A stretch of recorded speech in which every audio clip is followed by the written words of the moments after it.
अलवर से सटे हरियाणा बॉर्डर पर 1 डिग्री तापमान में भी किसानों का आंदोलन जारी है।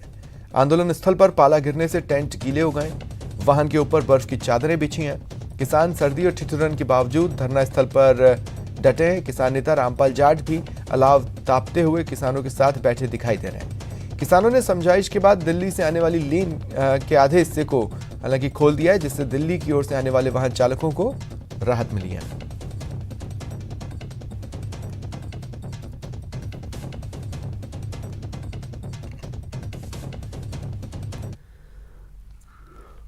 खेल मंत्री अशोक चांदना और पूर्व कैबिनेट मंत्री विश्वेंद्र सिंह भरतपुर के डीग पहुंचे। कार्यकर्ताओं ने भव्य स्वागत किया। साथ ही मंत्री ने कृषि कानूनों पर किसानों से संवाद किया। इस दौरान अशोक चांदना ने कृषि कानूनों को किसान विरोधी बताया। कार्यक्रम में चांदना ने केंद्र पर जमकर निशाना साधा। कांग्रेस कमेटी भी इस आंदोलन में उतर रही है। ये आंदोलन राजनीतिक रूप ना ले, इसके लिए पहले हम लोगों ने इसमें भाग नहीं लिया, लेकिन अब देश के किसान के साथ कंधे से कंधा मिलाकर पूरे देश का कांग्रेस ही खड़ा है। प्रदेश सरकार ने केंद्र सरकार को सिफारिशी चिट्ठी भेजे जाने से जाट समाज में खुशी की लहर है। महाराजा सूरजमल स्मारक पर संघर्ष समिति के संयोजक नीम सिंह के नेतृत्व में समाज के लोगों ने पुष्पांजलि अर्पित कर मुख्यमंत्री का आभार जताया। नीम सिंह ने बताया कि आरक्षण को लेकर जाट समाज का आंदोलन काफी समय से चल रहा था और सरकार ने उनकी मांग पूरी करते हुए केंद्र को सिफारिशी चिट्ठी लिख दी है। अब केंद्र से आरक्षण की मांग की जाएगी।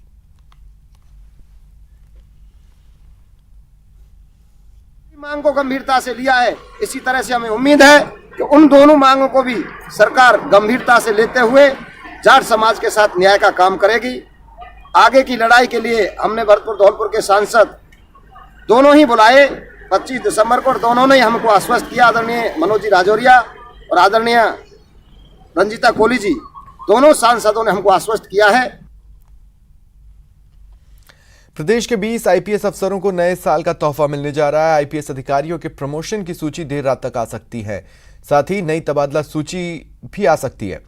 3 आईजी को एडीजी बनाया जाएगा। 10 डीआईजी आईजी के रूप में प्रमोट होंगे। इसके अलावा 7 एसपी को भी डीआईजी के पद पर प्रमोट किया जाएगा।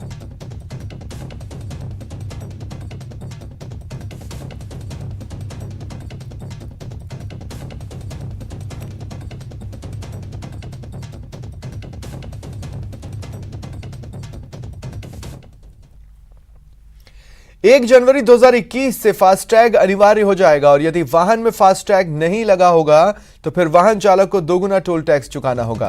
हालांकि बाकी बचे हुए वक्त में वाहन चालकों के साथ फास्टैग लगवाने के लिए समझाइश भी की जा रही है।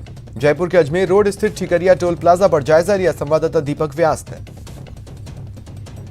यदि आप नए साल में यानी कि 2021 में सफर करने की सोच रहे हैं और आपने अपनी कार के अंदर यदि फास्टैग का स्टिकर नहीं लगवाया है तो आपका सफर महंगा पड़ सकता है, क्योंकि साल 2021 में यानी कि 1 जनवरी की शुरुआत से ही फास्टैग को अनिवार्य कर दिया गया है।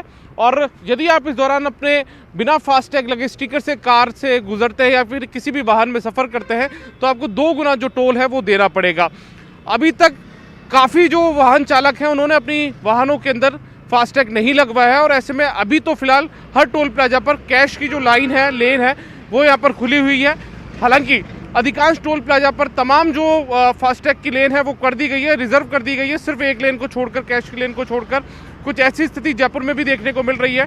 ठीकरिया टोल प्लाजा ये है और यहाँ पर भी एक तरफ 7 लेन है और 7 लेन में से 6 लेन फास्टैग के लिए रिजर्व है, जबकि 1 लेन कैश के लिए है।